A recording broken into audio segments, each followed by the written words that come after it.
Yeah, first of all, congratulations to Coach Morrison and the women's volleyball team for what they did this weekend. What an awesome environment in Reed on Friday night. It was great to be part of that. Unfortunately, I could only stay for two sets because I had a father engagement that I had to be involved in. But I will let him know that I am 2-0 in watching volleyball sets this year. Want to give a shout out to Coach McMillan and Coach Bucky for them going to start it tonight. Good luck to those guys as they open their season tonight over in Reed. Good luck to Joni and the women's basketball team that starts their season on Wednesday. And so all the sports are now kind of up and rolling, and it'll be an exciting time here at Texas A&M. Going back to the LSU week and just recapping our players of the week, our scout team player of the week on offense was Kiati Armstrong. Obviously drew a tall task of kind of simulating their big athletic tight end and did a really good job with that. On defense, it was Jeremiah Searcy, and he's doing a good job at linebacker, getting better every week. And then on special teams, it was Preston Landis. Our offensive lineman of the game was Chase Basantis. Our defensive lineman of the game was Tyler Onyedem. Chase, again, continues to be just a physical force at guard and has really, really blossomed into a consistently talented elite player in this conference. And then I think Tyler had another really, really disruptive game. And again, they don't always show up in the stats what the inside tackles do, but he played a really, really good game both against the run and the pass for us. And then the players of the week, Marcel Reed on offense accounted for 310 all-purpose yards and 4 touchdowns. Cassius Howell on defense, again with 2 sacks, continuing to put relentless pressure on the quarterback. And then on special teams, obviously KC Concepcion. KC finished with 175 all-purpose yards and 2 touchdowns. And so excited to get back to work. Had a really good bye week. I think we were able to accomplish the things that we wanted to accomplish. We went out, we stayed sharp last week, we practiced, we did the things we needed to do to start looking ahead to Missouri. But, we're really able to get the guys some good rest, some good recovery time, a lot of treatment, which you need at this point in the season, and came back today in the right mindset to get back after it. And so excited to go down to Missouri and play another top 20 team on the road in the SEC. And so it'll be a huge challenge, and we'll certainly have to get our guys ready to play our best football to have a chance. And so from there, we'll kind of open it up to questions. Front right, Travis. Looking at some of the stats from Mario's time at Mississippi State, they used him wide. They used him to go deep a lot. How did y'all know and formulate that he's a guy that you can just get the ball into his hands and he's able to make him miss tackles and things like that? Yeah, I think practice always kind of reveals that stuff. I think, you guys have been out there a little bit. I think practice for us is extremely intense, and so you get a really good look at what kids are capable of when you kind of watch them go through spring ball and fall camp. And so, we realized how twitchy and athletic he was. We realized he was a kid who could really do a lot with the ball in his hands. I think maybe in the beginning of the year you started to realize how elusive he was at getting himself out of tackles. I don't know how much that showed up until we started playing people for real. And obviously he's a really talented player, and you want your talented players to have the ball in their hands in space as much as you can. Those missed tackles, broken tackles, that stands out to you the most this season? Yeah, for sure. The Notre Dame game, I think, he makes that play on that sideline. I don't think there's a lot of people that I've been around that get out of that tackle with the power to get out of it and the balance to stay on their feet and finish that thing into the end zone. We'll go to the right, third row, David. A couple questions for you. Is it similar to the beginning of the season when preparing for a quarterback where there's not a lot of film this late in the year, though? Yeah, I think the only difference is I don't know how much you can change the structure of the offense. I think that when you get to this part in the season, and obviously I'm sure they will, they're coming off a bye week, and I'm sure they'll have their wrinkles and build the thing around him as best they can. But, you've got 10 other guys out there who have 8 games of experience playing in a certain system, the certain kind of way. It's hard to deviate that. I'm sure what they'll do is try to tailor it to him, what he does well, what he's really capable of, and I'm sure anticipate that the 10 guys around him will step up and support him, and he'll go out and play a really good game with those guys as a tremendous supporting cast for him. Different question, but college football playoffs, this expanded version's only a year old. Do you have a set strategy, if you will, for peaking then? As could be half the season at this point. You still have a long way to go if it goes the way you want it to go. Yeah, no, I don't think so. And somebody asked me that last week too, like in terms of the peaking part, like it's such a hard thing to gauge. You know, you certainly don't go into the season when you look at, okay, we got to go to South Bend in week 3.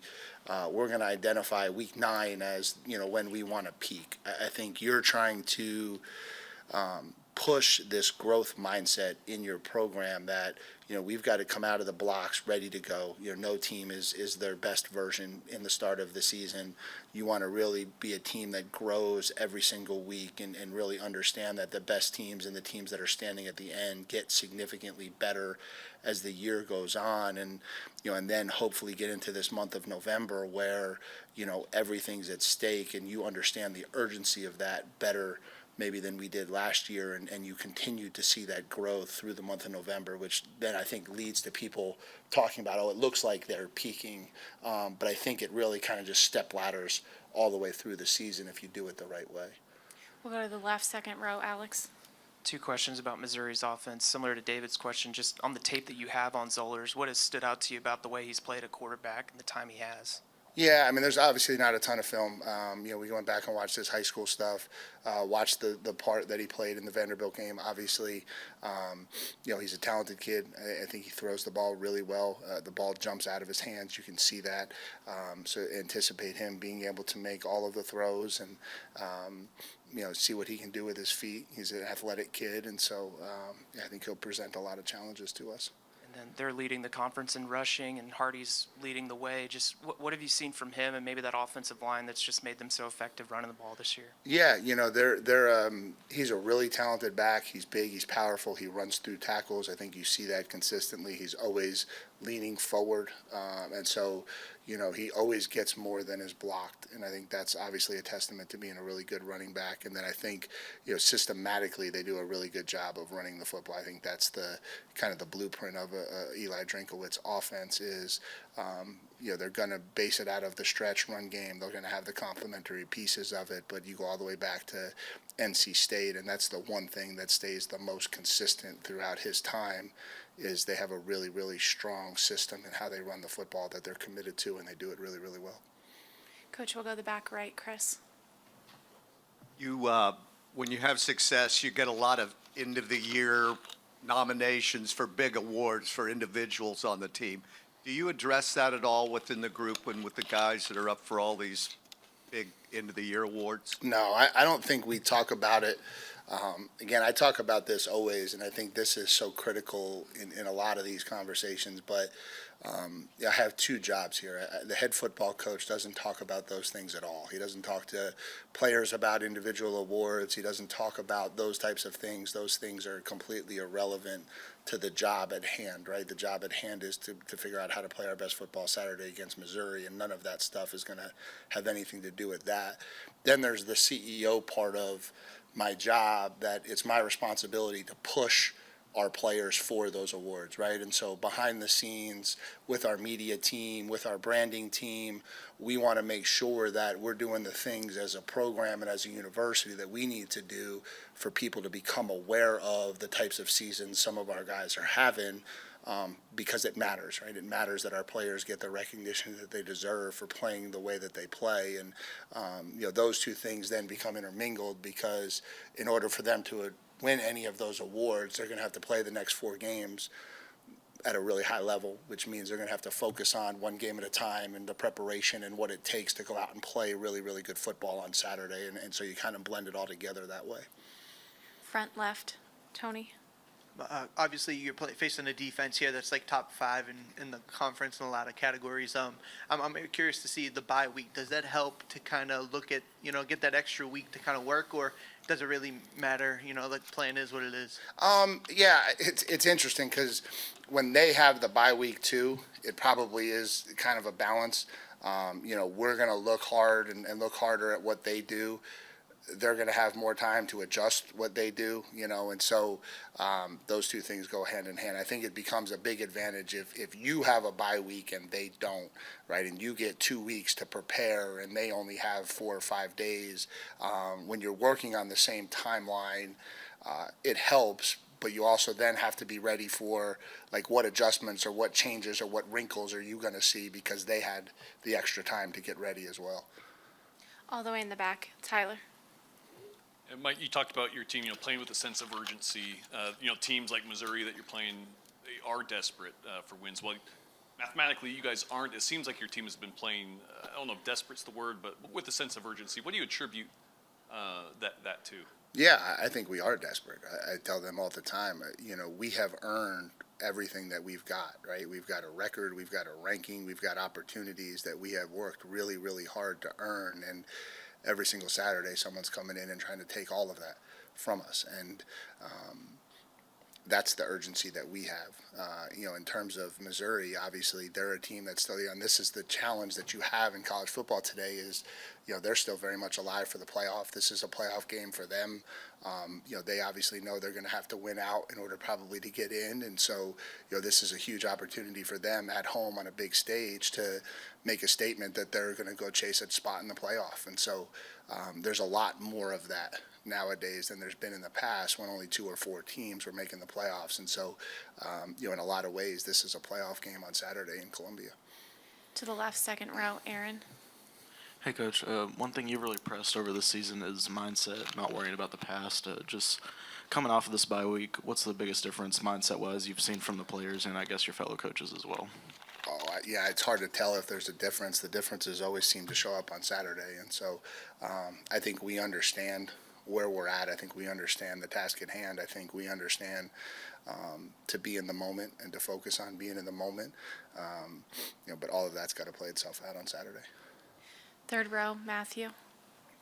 Coach Bateman talked a little bit last week about loving the intensity and attitude that Cassius plays with on the defense. How have you seen that attitude from your entire defense as a whole grow throughout the season? Yeah, I think the more at times that they've been able to have success breeds confidence, and confidence allows you to play with a little bit more of a swagger. And I think that's still, there's a consistency of all of that we're still searching and looking for. And certainly when we're able to get rolling like we have at times this year, you see that confidence build and that energy build, and that's when we're playing at our best. The challenge to those guys is to go do that consistently, start to finish from the beginning to the end of a game. And we've done it at times, but probably not enough yet. We'll go back over to the right, second row, Carter. What do you think you guys got out of this past bye week in terms of what you guys focused on, and just how fresh would you say you guys are compared to just typical point of this season? I think we got rest and recovery. I think that was the goal. In terms of how fresh we are, I don't know. Obviously, energy is high because of the situation that we're in. If we were 3-5, I'm sure we would feel more tired. We would feel more fatigued. We wouldn't have as much energy going about our daily business. And so that plays a role for sure. And so I think it's hard to compare how fresh we really are. But certainly the bye came at a really good time for us as we head into this November stretch. And it was good to kind of unplug and recharge. And now that it's been a few weeks, is there an updated timetable that you expect Le'Veon Moss to come back? No, not yet. Do you think the regular season's a possibility at all? Yeah. Yeah, but the timeline's still exactly what we anticipated from the beginning. It's still too early to tell whether that's going to move or not. And so, we're hopeful that by the end of the regular season, we'll have a chance to get him back out there. Certainly, we feel very confident for anything beyond the end of the regular season if that presents itself. It's just still a little bit too early to tell how that will be and how it'll respond. We'll go to the fourth row on the left. Howdy, Coach. Can I talk about the challenges that the Missouri offense is gonna face for your for your defense, defensive challenges for A&M ahead of this game? Yeah, they're really talented. They do a really good job. They're coached exceptionally well. They're really good on the line of scrimmage. They got a really talented back. They got an elite wide receiver, and they got really good tight ends. And we're on the road, and they're really good. Front right, Mark.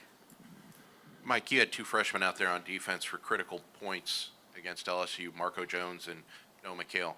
Obviously, these were guys that were highly rated coming out of high school, but can you talk a little bit about how they've impressed you, if they have, with their rapid development. Yeah, I think it's a testament to how much better you can get during the season, if you continue to put your head down and work. And that's been really cool to see from both of those guys. And both of them have had, different packages or different roles at different times throughout the year. And, Noah's has kind of been as a third backer, in opportunities or times where we've needed a third backer on the field. Noah's really been able to step in and fill that role for us. And so that presented itself. They got into some multiple tight end packages inside the red zone, and, that gave him an opportunity. And obviously he went out there and made the most of it. And he's a kid that just continues to get better every single week and gets more and more comfortable in the base down system and what we're trying to do. And so he's certainly a kid that we have a lot of confidence in. And then Marco has kind of been and I don't want to use the word role player because that doesn't do the justice that it deserves, but a guy that has gone in there for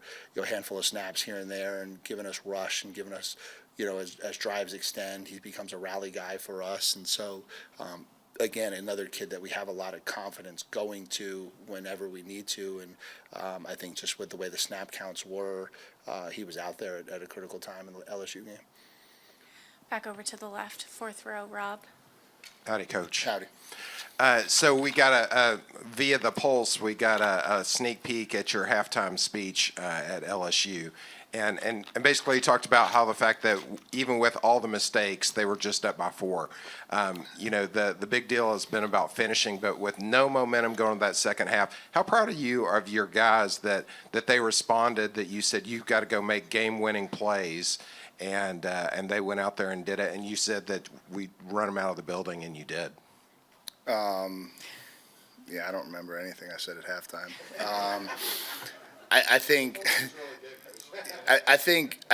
this, and I'm chuckling a little bit because of this. I think we have done a really, really good job at times this year of responding. When things weren't going our way, when we needed to step up and elevate our game and make plays, we've done that, right? We did it at Notre Dame. We certainly did it a bunch on offense at Arkansas. We did it on defense at Auburn. We did it in the second half against LSU. My chuckle a little bit is I kind of wish at times we would stop putting ourselves into some of those positions. Some of the reasons why we have to respond is because of some of the things that we still do to ourselves. And so I think the inner competitor kind of wants us to stop doing that. But again, we'll probably never be to the level I want us to be. I have a very, very high standard. The kids know that. And so, when we do get into those situations where we need to make plays, we've responded in a really positive way. To the right, second row, Olin. Yeah, Mike, coming into the year, we expected the offensive line to be really good, and they have been. Over the last several games, has it been just continued consistency, or have you seen a surge or a spike in their performance? I think you're seeing them play to the level we believe they were capable of. I think, they're a veteran group, and so, they were excited to get into SEC play, and I think that was part of what we went through a little bit at the beginning of the year, which was, no disrespect to anybody, but I think there was some big games on the schedule, some games that our guys were looking forward to, and we kind of, built our way into the season, it felt like a little bit in terms of how well we were playing. And as we've hit the part of the season where it's full all-in SEC play and the line of scrimmage is critical, I think our offensive line has elevated to that challenge, and I think you've seen them go out and play really well. Now they have a massive challenge in front of them this year. This is the best defensive line that we've seen to date. They're an extremely talented group. They've got 2 of the best edge rushers in the country, and so we're going to have our hands full on Saturday in Columbia. Would you think for that offensive line, is it a greater asset, their experience, or their physicality? Oh, I'll take physicality over experience all the time. You're experienced, but I don't think I'm going to play you at right tackle this week because I don't think you have the physicality that we need. And so, I think physicality wins out. But no, the physicality is such a huge piece of this conference, right? And your ability to run the ball, your ability to create clean pockets, I think that's the thing that really in the last few weeks you've seen at a really high level is how clean the pocket has been for Marcel. And then obviously he plays a role with his athleticism. When the pocket does break down, he can make things happen. But I think the group is really playing well together, and I think the physicality is a huge piece of it. No disrespect. We'll go to the third row on the left. What kind of freedom does it give you as a play caller to have the kind of versatility in your safety room that you do? Yeah, I think it gives you a lot. I think what are we now? 21 games in, I think, and so you've got a really good feel for what those kids do well, what they're capable of doing. I think that always helps. I think we're doing a better job putting those guys in positions to be successful because I think we have a really good feel on what they're good at and maybe what situations to try to keep them out of, and so that helps. But the versatility of skill set that group has is really, really important, and I think plays a big role in what we're doing. And then, in terms of Coach Bateman, what kind of advantages or changes have you just noticed with him being on the field this season as opposed to last season? Yeah, I think when you talk about like in-game adjustments, I think creating the extra position, having Coach Hemphill come in and kind of be the box guy, which has allowed Jay the freedom to come down to the field, and so now the linebackers see him in between every possession. He's also able to make the adjustments that are necessary across all 11 guys, and that's been obviously something I know he's been really excited about because I think that allows us to adjust in game at a much higher level maybe than we were at times last year, just because he had to be in the box and there really wasn't another option. And then I also think from like a mentality and a temperament standpoint, I think he does a really good job of having a pulse of making sure that energy and that stuff is at the level it needs to be, and so that's always good having him on the sideline for that as well. We'll go back over to the right. Chris in the back. Coach, you've had a couple of punts blocked. Has that led to any personnel changes or schemes in how you protect? No, I think from our perspective, it's execution that needs to improve. I don't think that we've identified flaws in our system. I think we've identified flaws in how we've executed what we were trying to get accomplished. And so, like everything, you continue to tinker and make sure that you put kids in the best possible position to be successful. And it becomes execution is an all-encompassing thing, right? It's not just the players have to do it. We've got to make sure we're calling things and creating leverage and opportunities that allow us to go out and execute at the level we want to. And so, but no, I don't think it's a mass reload or anything. We've just got to fix what we've got to clean up. Front right, Travis. Yeah, first college football player rankings, Kamara, how much do you pay attention to those or even what's said about why you're in the positions that you might be in? Not at all. Sorry. What do you think that's something that has separated y'all from other teams in the SEC that are trying to catch you in the standings? We haven't lost yet. Would probably be a good starting point. Yeah, I don't know. It's hard to compare yourself to other teams in the league. I just trying to figure out how to play good football on Saturday against Missouri. I'm also curious, someone dressed up as you for Halloween at the volleyball game. What did you think about that? I told my kids in the family group chat afterwards, you've made it in life when people are dressing up as you during Halloween. And so I didn't realize the glasses have become such a big thing because I don't even realize that I'm wearing them anymore. But no, it's cool to see the support from the students. I appreciate how they've taken to me and to my family. It means a lot to me. To the right, Mark. Mike, you've seen 4 of your colleagues get fired already this year. Any thoughts on what appeared? You're not going anywhere. Stop.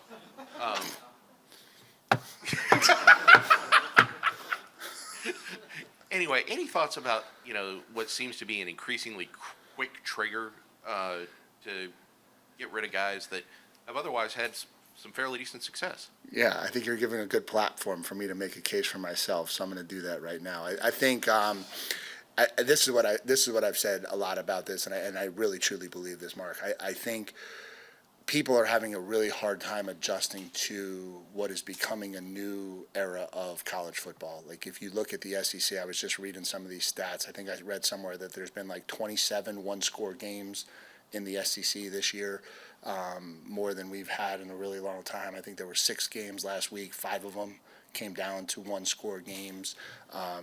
The parity in this conference is at an all-time high. And so when you look at it week in and week out, I think people are still looking for the days when the best team went out and won by 40 every week, and 12-0, 11-1 were kind of the standard of what was good.